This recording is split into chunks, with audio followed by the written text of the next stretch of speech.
안녕하세요.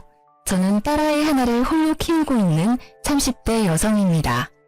사연글 읽는 걸 스트레스의 하나로 여겼는데 제가 이렇게 사연글을 작성하게 될 줄은 꿈에도 몰랐네요. 저에게 이런 말도 안 되는 일이 일어날 줄이야. 그래도 이혼 과정이 잘 마무리가 되어 이제야 한시름 놓게 되어 이렇게 여러분께 제 이야기를 들려줄 수 있게 됐어요. 저와 남편은 5년의 연애 끝에 결혼한 케이스예요. 그만큼 서로의 장단점을 알고 있었기에 신중한 결혼이었지만 연애와 결혼은 다르다는 말을 실감한 결혼이기도 했죠. 저는 그리 잘 사는 집딸은 아니지만 사회 초년생 때 부모님이 돌아가셔서 유산이 좀 있었어요. 결혼 기간 동안에는 그 부분을 남편에게 말하지는 않았죠. 왜냐고요? 남편은 돈을 너무 사랑하거든요. 일명 과시욕의 현신. 그런데 결혼하고 보니 시댁에도 과시욕의 현신이 한 분 더 있더군요. 바로 우리 시모였어요. 시모는 제가 부모가 없다는 것도 친정에 돈이 없다는 것도 무척이나 싫어하셔서 결혼을 엄청 반대했어요. 그때 그냥 관뒀어야 했는데 제가 콩깍지가 단단히 쓰였는지 그때는 그놈이 좋아서 빨리 결혼이 하고 싶었죠. 그때 나로 돌아간다면 절대 하지 않을 결혼이라는 선택. 그 선택 이후 제 삶은 180도로 달라졌어요. 결혼 직후 알게 된 그놈의 다른 얼굴은 몽팽이였어요. 그리고 잡은 물고기는 거들떠도 보지 않는 쓰레기 같은 인간이기도 했죠. 남편의 그런 모습은 제가 시모와 부딪힐 때마다 드러났어요. 제일 처음 남편의 다른 모습을 느꼈을 때는 임신 전으로 그 당시 저는 간호사로 일하고 있었죠. 제가 일하던 병원은 환자가 많아 바쁜 곳이었고 매일 아침 8시부터 저녁 7시까지 일을 하고 집에 돌아가면 집안일 하기도 힘들 정도였어요. 장시간 서 있고 말해야 하고 웃어야 하고 신경을 곤두세워야 했으니까요. 신혼여행을 다녀오고 복귀를 한 날 오후 시모에게 전화가 왔어요. 얘, 너 반찬 좀 만들어서 오늘 저녁에 우리 집에 갖다 주고 가. 반찬이요? 귀 먹었니? 한 번에 알아듣지도 못해. 사오지 말고 만들어서 와. 저는 힘든 놈으로 장을 봐서 반찬을 만들어 시모의 집으로 갔습니다. 이미 시간인 9시가 훌쩍 넘어 있었어요. 어머님, 반찬 만들어 왔어요. 넌 왜 이렇게 늦어? 식탁 위에 반찬 올려놔라. 반찬을 올려놓자 시모는 손에 일회용 장갑을 끼고는 젓가락을 들고 왔어요. 그러더니 제가 만든 반찬의 냄새를 맡고 한 입씩 맛보더군요. 어쩜 이리 하나같이 맛이라고는 없니? 이래가지고 내 아들 아침밥이나 제대로 만들어주겠어? 그러면서 제가 보는 눈 앞에서 제가 방금 만든 반찬을 음식물 쓰레기통에 탈탈 털어넣기 시작했어요. 그리고 그걸 보는 제 멘탈도 탈탈 털리고 있었죠. 부모 없는 건 티가 안 날래야 안 날 수가 없어. 배운 게 없으니 음식 맛이 이 모양이지. 너 내가 됐다고 할 때까지 월수금 반찬 만들어서 와. 내가 지정하는 걸로. 알았지? 그러면서 마지막에는 자기가 버린 음식을 담은 봉투를 제게 건네며 나가는 길에 버리라고 시키기까지 했죠. 정성스레 만든 반찬을 가져오자마자 내 손으로 버리는 그 기분 정말 더러웠어요. 눈물도 나고 눈물이 마르니 화가 나고 화가 가라앉으니 어떻게 하면 복수할 수 있을까를 생각하고 있더라고요. 어머님, 반찬 가져왔어요. 그래, 오늘은 닭갈비, 오이소박이, 시금치 나물이지? 시모가 젓가락을 들어 한 입 넣는 것을 보며 저는 속으로 웃었습니다. 이게 뭐니? 닭갈비가 왜 이렇게 달아? 오이소박이는 짜고 시금치는 왜 이렇게 곤죽이 됐어? 제가 종이류를 잘못 봤나 봐요. 그치만 어차피 쓰레기통에 버릴 음식 상관없지 않나요? 드시지도 않을 거 설탕 덩어리, 소금 덩어리면 뭐 어때요? 먹을 사람도 없는데. 예, 그럼 너 일부러 이랬다는 얘기니? 제가 왜 일부러 그러겠어요. 어머님이 제 음식을 일부러 버리는 게 아닌 것처럼 저도 일부러 그런 건 아니에요. 말하는 것 좀 봐. 음식 버린 게 그렇게 화났어? 그럼 음식을 맛있게 해와. 그러면 내가 버릴 리가 있겠어? 네가 못 배운 걸 왜 내 탓을 하고 난리니? 어머님도 못 배운 티가 나세요. 누가 음식을 그렇게 함부로 대해요? 음식 남기면 지옥 간다는 말도 있잖아요. 그러다 진짜 큰일 나면 어쩌시려고. 너 지금 나 타박하는 거니? 좀 기가 막혀서 네가 그러고도 며느리야? 음식이 음식 같아야 말이지. 소염물 같은 음식도 반찬이라고 시어머니한테 가져오다니. 네, 어머님이 그렇게 말씀하시면 어쩔 수 없죠. 소염물 같은 음식 2번 다시 어머니께 가져다 드리지 않을게요. 그럼 됐죠? 결국 저는 6개월 만에 반찬 지옥에서 벗어났습니다. 그러나 그 뒤에는 더 큰 지옥이 기다리고 있었어요. 육아휴직 중에 시모의 호출로 시작된 그 일이요. 너 오늘 쇼핑하는 때 따라와라. 그날은 우리의 음력 생일이었어요. 그래서 저는 시모가 손녀 생일 선물이라도 사주려나 보다 싶어서 따라 나섰죠. 애를 맡길 곳이 없어 어린이집에 맡겨두고 백화점으로 갔어요. 너 뭘 그렇게 멀뚱멀뚱 쳐다봐? 빨리 들어. 아니, 자기는 손이 없고 발이 없는지 저에게 짐을 들도록 시키더라고요. 뭐 거기까지는 그나마 좋게 봐줄 수 있었어요. 백화점에서 몇 보따리를 사서 나온 시모가 이번에는 자신이 가던 정형외과로 향했어요. 시모는 족저근막염이라는 걸 앓고 있는데 잘 낫지 않아서 정기적으로 정형외과를 방문하고 있었어요. 그런데 그날따라 한 간호사와 트러블이 잦더라고요. 저는 하녀처럼 옆에 붙어서 다니고 있었기에 시모의 과도한 요구와 간호사의 불친절이 만나 싸움판이 벌어진 것을 구경하고 있었죠. 아가씨, 여기는 왜 금액이 이렇게 비싸?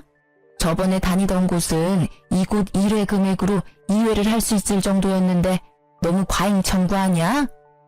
간호사는 보기 드문 미인이었어요. 한 번 보면 잊기 어려울 정도로 존재감이 넘치는 얼굴이었죠. 그녀는 시모에게 밀리지 않고 더 당당하게 말했어요. 환자분, 그러면 그 병원 가시면 되잖아요. 왜 다른 병원 와서 남의 병원이 이렇다 저렇다 떠드시는 거예요? 싫으시면 여기 오지 마세요. 그 병원이 뭔가 마음에 안 들었으니까 여기 오셔놓고 무슨 불평불만이 그렇게 많으세요. 시모 못지않은 드센 기운의 간호사는 시모를 납작하게 눌러버렸죠. 배 파랗게 어린 게 두 눈 부릅뜨고 말하는 것 좀 봐. 어른한테 그게 할 소리야? 너 내가 원장한테 말해서 여기 그만두게 만들어줄 테니까 딱 기다리고 있어. 으름장을 놓는 시모의 말에도 그녀는 네 성의 없는 말투로 일관했고 결국 시모는 화가 머리끝까지 났습니다. 그런데 엉뚱하게도 그 간호사가 키운 불똥이 제게 튀었죠. 오늘은 저녁 먹고 들어갈 거야. 그 말에 저도 출출함을 느꼈기에 시모를 따라 안으로 들어갔어요. 그런데 갑자기 시모가 이상하다는 얼굴로 저를 쳐다보더군요. 왜 그러세요, 어머니? 넌 왜 따라와? 네? 난 너랑 같이 밥 먹기 싫어. 나도 밥 편하게 좀 먹자. 네 얼굴 보면서 먹으면 체할 것 같아서 그래. 넌 밖에서 짐이나 지키고 있어. 그 순간 진짜 손이 벌벌 떨리는 게 시모의 뺨을 날려버리고 싶은 기분을 참느라 심호흡을 몇 번이나 했는지 몰라요. 짐이나 지키고 있어라? 아우 진짜. 시모만 아니면 저도 아까 그 간호사처럼 대꾸해주고 싶을 정도였죠. 딸아이 생일 선물 사러 온 거라고 생각했는데 그런 것도 아니었고 가면 보니 딸의 생일인지도 모르고 있는 눈치더라고요. 저런 사람을 시모라고 모셔야 하다니. 그러던 중에 전화벨이 울리더라고요. 어린이집 선생님이었어요. 어머님, 저희 마감 시간이 다 되어가서요. 혹시 언제쯤 오시나요? 아, 죄송해요. 최대한 빨리 데리러 갈게요. 죄송합니다. 갈 때까지 조금만 봐주세요. 전화기 너머로 연신 고개를 숙이며 사죄의 말을 한 저는 남편에게 급히 전화를 걸었습니다. 당신 빨리 어린이집에 좀 가봐. 마감 시간이라는데 내가 가기가 좀 그래. 당신 애 보려고 육아휴직하는 거 아니었어? 지금 어디서 뭘 하고 있길래 애도 맡겨놓고 밖이야. 내가 지금 놀고 있으면 당신한테 전화했겠어? 다짜고짜 왜 나한테 화내고 난리야. 나 지금 어머님하고 밖에 나와 있거든? 당신 퇴근 시간 넘었는데 집 아냐? 나 지금 바빠. 갑자기 전화해서 데려오라 말라야. 나 안 갈 테니까 당신이 알아서 해. 자기 말만 하고 끊어버리는 남편 때문에 저는 열이 더 받았고 결국 이제 막 밥 한 술 뜬 시모에게 가서 말했어요. 어머님, 어린이집에서 마감 시간이라고 연락 왔어요. 제가 데리러 가야 할 것 같은데 괜찮을까요? 저는 최대한 정중히 물어봤어요. 설마 손녀딸 일인데 그마저도 하지 말라고 하진 않겠지. 그렇지만 시모는 제 짧은 생각을 한참 넘어서는 상식의 소유자였어요. 네가 가면 내 짐은 누가 지키니? 그리고 나 혼자 저 많은 짐을 어떻게 들고 가? 넌 생각이 있는 애니 없는 애니? 어머니야말로 생각이 있어요? 라고 묻고 싶은 걸 꼭 참았습니다. 그리고 다시 정중하게 말씀드렸어요. 어머님, 어린이집 마감이면 선생님도 집에 가셔야 해요. 우리 애 하나 때문에 선생님 힘들게 할 수는 없는 노릇이잖아요. 그게 그 사람들 일 아니니? 바쁜 사람 위해서 어린이집이 있는 거지. 그렇죠. 바쁜 사람을 위한 어린이집이죠. 그런데 저는 바쁜 일이 없으니까 그만 가보겠습니다. 어차피 밥은 어머님 혼자서 드시고 짐은 발이 달린 것도 아닌데 알아서 잘 있겠죠. 집에 가실 때는 알아서 하세요, 그럼. 야, 너 어디 가? 짐 하나라도 없어지면 네가 책임질 거야? 당장 이리 오지 못해? 제 등 뒤에서 고래고래 고함을 지르는 시무를 모른 채 하고 저는 택시를 타고 어린이집으로 갔습니다. 택시 안에서 초조하고 미안한 마음에 눈물이 다 나더라고요. 두 번 다시 내가 저놈의 시무 믿나 봐라 하는 마음만 가득했어요. 애는 늦게까지 혼자 있어서 그런지 시무룩해 보였어요. 저는 백화점에서 딸 생일 선물 하나 사오지 못한 저를 원망했어요. 점심때 어린이집에 맡기면서 우리 딸 생일 선물 사오겠다고 말했는데 그걸 지켜주지 못해서 속상했거든요. 집에 와서 아이를 재워놓고 나니 억눌렀던 화가 차오르는 것이 느껴졌습니다. 12시가 넘어서야 남편 놈이 어슬렁어슬렁 기어들어오더군요. 당신 지금까지 어디서 뭐하다가 오는 거야? 설마 술 마셨어? 그래, 술 한잔 했다. 왜? 마누라가 집에서 보라는 애는 안 보고 싸돌아다녀서 열받아서 한잔 했어. 아이고, 애 좀 데리고 오라고 했더니 한밤중까지 술을 쳐드시고 오셨어? 당신 나하고 애한테는 신경도 안 쓰지? 내가 못 간다고 이야기하면 당신이라도 가야 하잖아. 오늘 애가 시무룩해서는 그게 내 잘못이야? 따지고 보면 당신이 육아휴직하면서 집에서 쉬는 주제에 빨빨거리고 돌아다닌 게 잘못이지. 내가 어디 갔었는지는 알고나 하는 말이야? 어머니가 불러서 나갔어. 나더러 짐꾼 시키고 어린이집 간다니까 가지 말라고 하더라고. 애기 생일이라 난 또 생일 선물이나 사주려나 싶어서 나갔지. 선물? 선물은커녕 사람을 식물처럼 부리는데 어떻게 둘이 그렇게 똑같아? 똑같이 무신경하고 제멋대로야. 야, 너 우리 엄마 욕하는 거야? 가만히 보면 넌 우리 엄마에 대한 존중이 없어. 엄마가 일부러 그랬겠어? 곤란하니까 그랬겠지. 네 생각만 하지 말고 다른 사람 생각도 좀 해. 아니, 저녁 시간에 어머니는 식사하러 들어가시고는 나한테는 밖에서 짐 지키라는데 당신은 이해가 돼? 나는 어머님이 일부러 그랬다는 생각밖에 안 들어. 며느리 시집살이 시키는 거로밖에 안 보인다고. 밥도 못 먹고 밥 먹는 거 지켜보면서 멀뚱히 서 있는 게 얼마나 비참한지 당신은 이해할 수 있어? 그래서 꼴랑 밥 한 끼 못 먹게 했다고 이 난리야? 그게 그렇게 억울해? 자, 돈 줄 테니까 가서 먹고 와. 아주 배 터지게 먹고 와. 그럼 되겠네. 갑자기 지갑을 열어젖힌 남편이 제 얼굴로 10,000원짜리 한 장을 집어 던졌어요. 순간 그 치욕과 더러운 기분이 한데 뭉치면서 제 눈깔도 돌아버렸습니다. 이 인간이 돌았나? 지금 내 얼굴에 돈을 던져? 내가 지금 돈 없어서 그러는 줄 알아? 사람을 하녀처럼 부려먹는 당신 엄마한테 열받아서 그러지. 당신 엄마? 이게 오냐오냐 하니까 시어머니를 뭐라고 생각하는 거야? 그리고 돈 준 게 싫어? 너 매일 입만 열면 돈 없다 앵앵대잖아. 그리고 남들은 애 보면서 살림도 잘만 하는데 당신은 그거 하나도 제대로 못해서 바쁜 사람 오라가라야. 진짜 한 대 패버리고 싶은 걸 겨우 참았어요. 저놈이 지금까지 돈 없다는 제 말을 이런 식으로 받아들인 줄 몰랐어요. 매번 남편 사치를 말리려고 돈 없다고 자제시킨 것뿐인데.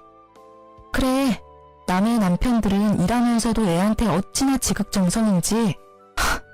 그에 비하면 우리 애아빠라고 있는 놈은 그 와중에 자기 엄마랑 똑같이 애 생일까지 잊어버리고 바로 어제 이야기했는데 애 얼굴 보는 거 미안하지도 않니? 음력 생일이 뭐가 중요한데 양력 생일 챙겨주면 되잖아. 이러니 내가 당신을 못 믿지. 당신 아버님이 음력 생일 지내라고 한 거 잊었어? 어떻게 아버님만 연락 올 수가 있어? 당신이 오늘 어떻게 나오는지 보고 아버님한테 말할까 말까 고민했는데 안 되겠어. 내일 당장 전화해서 이야기할 거야. 잠깐만.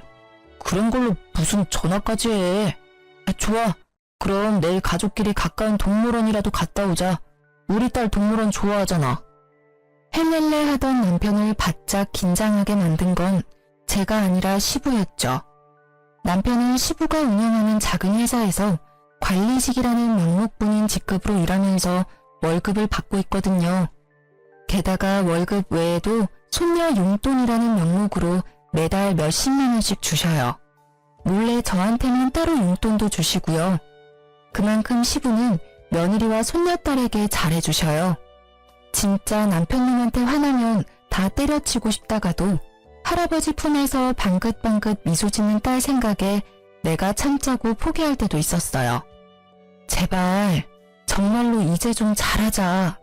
그리고 당신 어머니한테 말 좀 해줘. 매번 불러내시면 이번에는 진짜 아버님께 말씀드릴 테니까. 그래, 내가 엄마한테 전화해서 잘 처리할게. 잠깐만 기다려봐. 지금 당장 전화할게.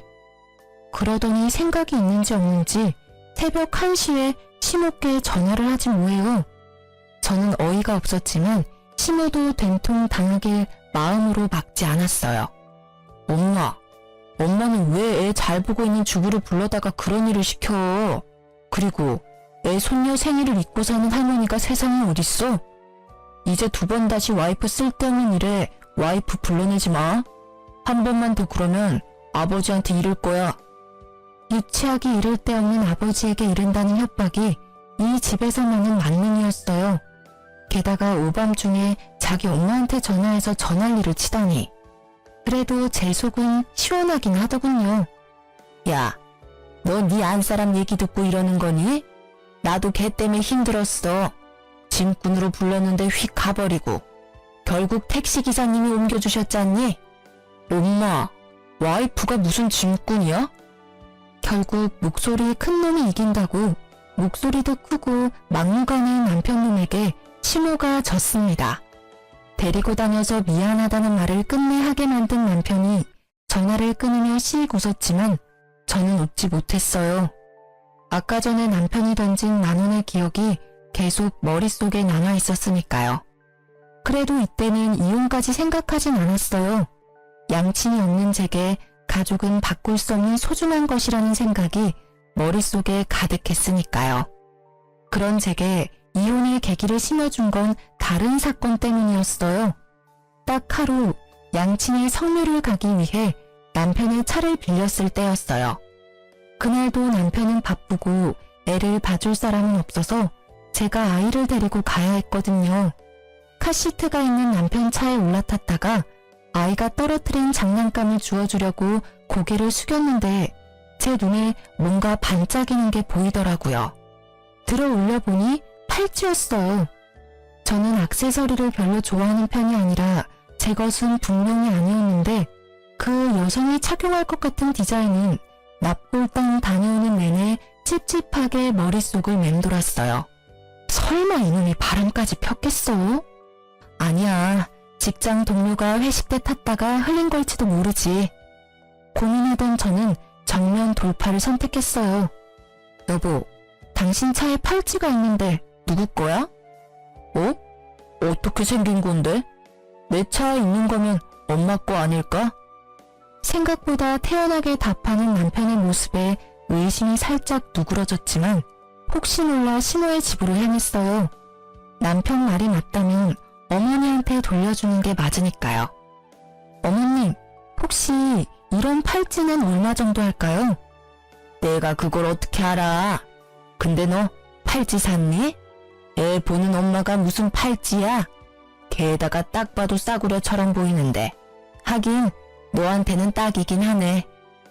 말 한마디 한마디에 빈정거림을 싣는 재주를 가진 시모를 제쳐두고 저는 제게 거짓말을 한 남편에 대한 찜찜함을 견딜 수 없었어요. 팔찌에 대해 알아보니 요즘 젊은 사람들이 선호하는 브랜드라고 하더라고요. 그날 저녁 저는 남편에게 팔찌에 대해 물었어요. 이 팔찌 어머님 거 아니라는데? 당신 혹시 어린 여자 맞나? 딱 봐도 젊은 애들이나 할 법한 팔찌잖아. 무슨 소리야. 엄마가 아니면 직원들 중에 누가 떨어뜨렸겠지. 난 진짜로 결백해. 못 믿겠으면 전화 내역, 문자 내역 다 봐봐. 나 목욕하고 올 때까지 열심히 찾아봐. 어차피 아무것도 안 나오겠지만. 그 말을 끝내고 남편은 진짜로 제게 폰을 맡기고는 욕실로 갔어요. 진짜 아닌가? 하며 폰을 뒤지는데 정말 아무것도 없더라고요.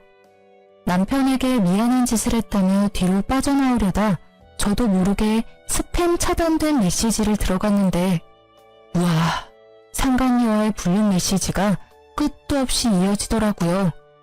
보니까 스팸 차단된 번호는 이 차단된 메시지 내역으로 들어가야만 볼 수 있는 거였더라고요. 내가 못 찾았다면 끝까지 발뺌했을 남편에게 열이 받았지만 일단 먼저 사진부터 쭉 찍었어요. 읽는 것보다는 증거부터 남겨야 하니 후다다닥 찍었죠. 그때 내 눈에 들어온 메시지. 오빠, 택리가 늦어져. 딱 보니 갈 때까지 간 것 같은 이 문자. 빡친 저는 사진 다 찍고 남편 폰을 원래대로 돌려놨어요. 그리고는 제 폰의 녹음 기능을 켜고 놈이 나오기를 기다렸죠. 당신 폰 진짜로 내가 뒤져봐도 돼? 정말 맹세코 바람 안 폈다고 말할 수 있어? 당연하지. 나는 떳떳해. 다 뒤져봐도 돼. 내가 허락할 테니까 마음대로 봐. 남편님의 허락도 맡았겠다. 저는 알겠다고 하고 뒤지는 신용만 했습니다. 그리고는 아무 말 없이 안방으로 가 누웠죠. 옆에서 거봐 없지? 하며 의기양양하게 웃는 모습에 한 대 팰까 했지만 참았어요. 마지막 결정적인 한 방을 위해 정말로 영혼까지 끌어모아 참았습니다. 그놈이 출근하고 저는 바빠졌습니다. 찍어놓은 수십 장의 사진을 분석해야 해서요. 그러다 보니 주소를 찍은 문자가 있더군요. 그런데 그 문자 주소가 눈에 익었어요. 어머님이 다니는 정형외과 주소였거든요. 저는 잠시 고민하다가 정형외과로 갔습니다. 그리고 간호사들이 앉아있는 안내 데스크에서 이렇게 말했죠. 며칠 전에 요 앞에서 팔찌를 하나 주웠는데 혹시 주인이 계신가요? 제 것 같은데요. 그렇게 나서는 여자의 얼굴을 보고 저는 속으로 깜짝 놀랐습니다. 시모와 대판 싸운 그 불친절한 간호사였거든요. 저는 속으로 숨을 삼키고 확인했어요. 진짜 주인인지 모르니까 팔찌가 어떻게 생겼는지 설명해 주시겠어요? 똑같으면 제가 드릴게요. 로즈골드의 체인이고요. 꽃 모양이에요. 큐빅이 꽃에 4개 정도 박혀있고. 정확한 설명이었습니다.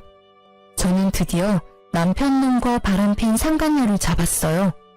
그러나 당장 그 앞에서 난리치지는 않았어요. 그러면 복수가 아니잖아요. 저는 그녀에게 돌려주고는 전화번호를 하나 받아놨어요. 상간녀가 제게 뭐라도 사겠다고 하길래 지금은 안 되니 나중에 제가 전화오면 와달라고 했죠. 이것도 인연인데 친하게 지내자면서요. 그리고 집에 돌아와 남편을 기다렸습니다. 그날도 남편은 상간녀를 만났는지 엄청 늦게 오더군요. 당신 바람 폈지? 무슨 헛소리야. 아니라고 몇 번을 얘기해. 그런데 어떡하지? 나는 이미 증거를 잡았는데. 뭐? 그런 게 있을 리가 없잖아. 그놈은 눈에 띄게 당황하고 있었어요. 그 모습은 틀림없는 불린남의 불안함이었습니다. 그때 보여준 당신 폰에서 봤어. 스팸으로 차단된 문자에 고스란히 찍혀있던데 내가 못 찾을 줄 알았나 봐. 이 나쁜 놈아. 애한테 신경도 안 쓰고 늦게 쏘다니더니 바람을 펴? 이제 애가 1살이다. 당신 머리통에는 도대체 뭐가 든 거야? 애 아빠라는 생각이 있긴 해? 아, 그래. 폈다. 바람 좀 폈어. 맨날 집에서 들들 볶기나 하는 마누라한테 질려서 다른 여자 좀 만났어. 근데 그게 뭐? 내가 죽을 죄를 지은 것도 아니잖아. 솔직히 나도 당신한테 질려. 매번 우리 엄마랑 싸우고 나랑 싸우고. 나도 당신이랑 같이 살기 싫어. 이혼해. 진짜 돌았구나. 완전 갈 때까지 가셨네. 세상은 당신 같은 놈을 유책 배우자라고 해. 당신한테 유리한 점은 하나도 없다고. 그딴 거 난 모르고 딸 양육권, 친권만 있으면 돼. 어차피 당신은 경제권도 없고 아무것도 없잖아. 그러니까 당신은 애 못 데려가. 우리 딸이 황금알을 낳는 거위인데 당신이 가져가면 똥 되는 거야. 에라이 미친놈아. 딸을 돈 버는 기계로 생각해? 아버님이 주시는 용돈 때문에 애 데려가려는 거면 절대 못 데려가. 이혼하자고? 그래. 내가 못할 줄 알아. 이혼해. 소송 걸고 엉망진창으로 같이 싸워보자. 어? 지금 당장 어머님 댁으로 같이 가. 가서 이혼하겠다고 말씀드리고. 화가 머리끝까지 난 저는 시모 집으로 가는 차 안에서 시부와 상간녀에게 문자를 보냈습니다. 시모의 집 주소를 보내면서 지금 이쪽으로 오라고 말이죠. 갑자기 너희들 무슨 일이야? 둘이서 같이. 어머님, 저희 이혼하기로 했어요. 제가 말을 꺼내자마자 시모의 얼굴빛이 확 달라지며 눈을 반짝이더군요. 저는 속으로 웃었습니다. 남편놈의 상간녀가 누구인지 알고도 이렇게 좋아할 수 있을까요? 어머, 얘 잘됐다. 너희는 아무리 봐도 안 맞았어. 어쩜 잘 생각했어. 어머님, 안 맞아서 헤어지는 게 아니라 이 사람이 바람 펴서 헤어지는 거예요. 바람? 너 진짜 바람 폈니? 그건 곤란한데.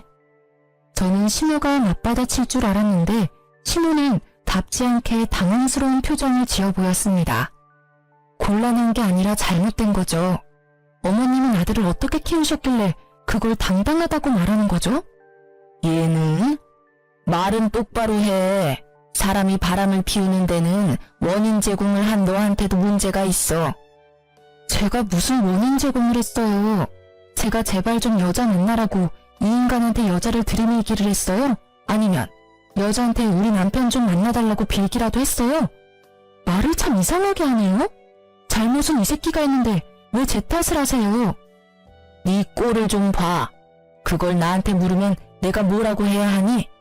네가 이렇게 추레하게 다니니까 네 남편이 바람을 피우지. 얼굴이 못생겼으면 돈이라도 많던가.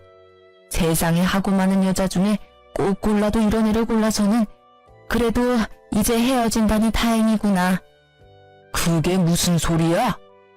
방문이 열리고 시부가 들어왔습니다.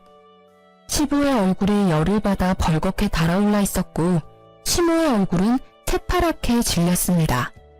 야, 너 바람 폈어? 진짜 바람 펴서 며느리랑 헤어지는 거야? 그게 바람을 핀 게 아니라 성격이 안 맞아서 헤어지는 거예요. 매번 엄마랑 싸우고 저랑도 안 맞고. 대신 애는 제가 데려올 거예요, 아버지. 아버님, 그에게 상간녀가 있더라고요. 이게 바람 핀 게 아니면 뭐겠어요? 그 여자랑 결혼하겠다고 저랑 헤어지겠대요. 멍청한 놈, 전화에 몹쓸 놈. 핏줄 어디 안 간다더니 지 엄이랑 똑같은 짓을 해? 네 엄이랑 내가 왜 별거 중인지 몰라서 그런 짓을 해? 여보, 지금 며느리는 저희랑 급이 안 맞아요. 친정에 부모도 없고 돈도 없고 그렇다고 예쁘기나 해요? 그 입 좀 다물어. 당신 그 바람기로 내가 받은 고통, 이번에는 당신 자식이 제 아내한테 그대로 저지르고 있어. 당신은 느끼는 게 없어? 그러고도 당신이 어미야? 아버지, 이 사람이 매번 어머니랑 싸워서. 내가 바보냐? 며느리한테 다 들어서 이미 알고 있다. 하나부터 열까지 네 어미와 네가 잘못한 짓을. 네 어미가 그런 짓을 저지르면 너라도 네 처를 감싸고 위로해야지. 아이고, 자식 새끼라고 하나 있는 게 모질이가 따로 없어.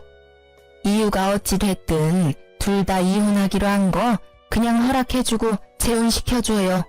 새로 들일 애는 집도 꽤 살고 애도 참하대요. 이놈의 옆했네. 끝까지 반성은커녕 불난 집에 부채질만 해? 좋아. 그렇다면 나도 이제껏 질질 끌어온 일을 해결해야겠지. 오늘부터 당신에게 주던 돈은 다 끊을 거야. 아니 여보, 그럼 저더러 어떻게 살라는 말이에요? 그리고 너, 내일부터는 다른 직장 구해봐. 내 회사에 네 자리는 이제 더 이상 없을 거다. 아버지, 일을 그만두게 하신다니 한 번만 봐주세요. 뭐? 봐줘? 나는 이미 결정했다 이놈아. 이 집안의 바람으로 이런 일 일어나는 건 마지막이어야 할 거야. 아니면 내가 진짜로 이번에는 당신이랑 이혼하고 아들놈 호적에서 파버릴 테니까. 아버지, 아버지는 도대체 누구 편이에요? 내가 저 여자랑 안 살겠다는데 왜 아버지가 이 난리시냐고요. 이놈이 그래도 제정신을 못 차리지. 내가 왜 난리냐고? 내가 내 손녀딸 할아버지라서 그렇지. 니놈한테 무슨 아빠 자격이 있어? 귀한 딸 팽개 쳐놓고 여자 만나러 다니는 꼴이 어떻게 둘이 똑같아? 시부의 분노에 찬 고함 소리가 끝나자마자 벨이 울렸어요. 저는 후다닥 뛰어나가 상간녀를 안으로 들였습니다. 제가 부탁한 순대 사오셨네요? 고마워요. 제가 순대를 너무 좋아하거든요. 자, 어서 들어오세요. 집안이 좀 어수선하긴 하지만. 거실로 들어오는 그녀의 모습에 놀란 건 남편뿐만이 아니었어요. 두 사람의 그 썩어버린 표정을 보니 제 기분이 너무 상쾌하더라고요. 게다가 상간녀는 남편과 시모를 쳐다보더니 망했다는 표정으로 그 자리에 서 있었어요. 망했겠죠.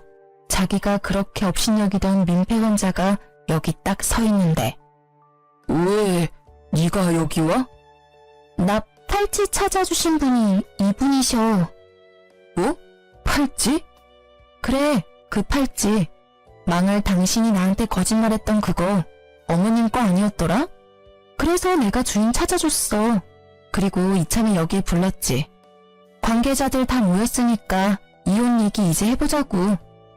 제 말이 끝나기도 전에 시모는 발광을 했습니다. 거의 발작 수준이었죠. 그것도 이해는 가요. 시모를 하찮게 여긴 간호사잖아요. 물론 하찮은 사람이긴 하지만 대놓고 그런 대우를 당한 게 처음이라. 예, 너 만난다는 여자가 이 여자야? 미쳤어, 미쳤어. 이 여자 절대로 안 돼. 도대체가 너는 보는 눈이 왜 이렇게 없어? 게다가 순대 내가 제일 질색하는 걸 들고 왔잖아. 엄마가 어떻게 얘를 알아? 두 말 안 해. 나는 이 애는 허락 못해. 같은 값이면 그나마 조금이라도 순종적인 며느리가 낫지. 어머님, 제가 왜 남아있으리라고 생각해요? 저 나갈 건데요. 이제 와서 버스 잡아도 늦었어요. 저도 두 분한테 정이 뚝 떨어졌거든요. 정말 어디 가서 이런 애들만 골라서 와? 좀 괜찮은 애를 데리고 와야 데리고 다닐 맛이 날 거 아니야. 상간녀는 잠시 주변을 둘러보는 듯 하더니 생각이 끝난 듯 말도 안 되는 말을 짓거리더라고요. 안녕하세요. 정화경이에요. 오빠와는 만난 지 1년 됐고 오빠와의 결혼을 진지하게 생각하고 있어요. 머리가 돌아버린 건지 원래 앞만 보고 사는 건지는 모르겠지만 아직 정식으로 이혼도 안 한 와이프 앞에서 당당하게 말하는 꼴을 보니 보통 꼴통은 아니구나 하는 생각이 들었죠. 그래요? 아직 이혼도 안 한 남자랑 결혼 생각을 하고 있어요? 부인 있는 남자랑 바람 펴놓고 상간녀라 그런지 얼굴에 철판을 깔았나 봐요. 세상의 모든 상간녀들이 다 그렇죠. 전 당당해요. 상간녀이기 전에 저와 오빠는 사랑하는 사이고 그걸 맡고 있는 사람이 아줌마니까요. 애를 빌미로 매번 협박한다는데 그게 아내가 할 행동인가요? 네가 뭘 안다고 입을 나불대? 애를 빌미로 협박? 네가 좋아하는 오빠가 그리 말하든? 웃기고 있네. 이렇게 순진한 아가씨가 여기 있네. 이보세요, 상간녀 씨. 당신 오빠는 기본적으로 애를 안 봐줘요. 애를 빌미로 협박?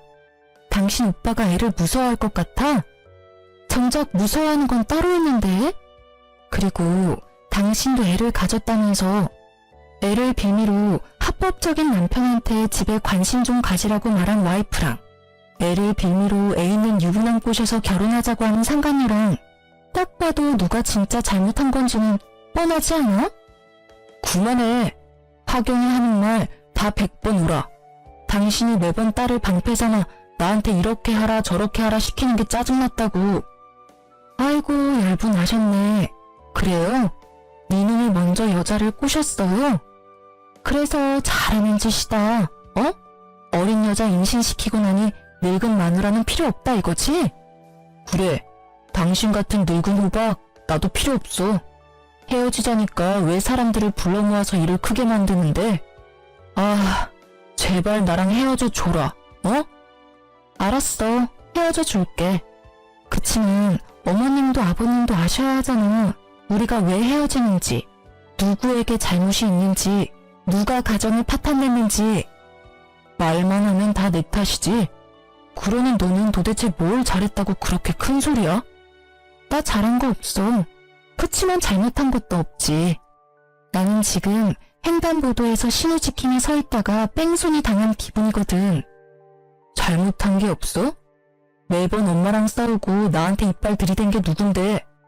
엄마가 처음부터 당신이랑 결혼 반대할 때 알아봤어야 했어. 야, 돈 없이 커서 궁상 맞은 것도 하루 이틀이지. 어떻게 매번 돈 없다고 나를 들들 볶을 수가 있어? 망할 남의 편이 꺼낸 그 말이 비수가 되어 제게 꽂혔지만 저는 등 뒤에 칼 꽂을 생각에 기분이 더 좋아졌어요. 돈 없이 커서 궁상 맞은 나에게 몇 억의 유산이 있다는 걸 알면 이놈은 어떤 반응을 할까 싶었거든요. 솔직히 제가 상간녀를 부르고 남편을 부채질한 건 두 사람이 결혼했으면 하는 마음에서였어요. 저는 이 여자에게 주고 싶었어요. 제가 이 지랄맞은 시무와 남편에게 당한 수모와 치욕스러움을 말이죠. 분명히 이 두 사람은 내가 없으면 다른 사람에게 똑같은 행동을 하겠죠. 이 상간녀가 왜 남편과 결혼하고 싶어 하는지는 눈에 선해요. 딱 봐도 남편은 돈 많게 생겼으니까요. 제발 둘이 결혼해서 너도 나처럼 눈물을 흘리며 고생해봐 하는 마음뿐이었죠. 우리 둘의 설전을 말린 건 시부였습니다.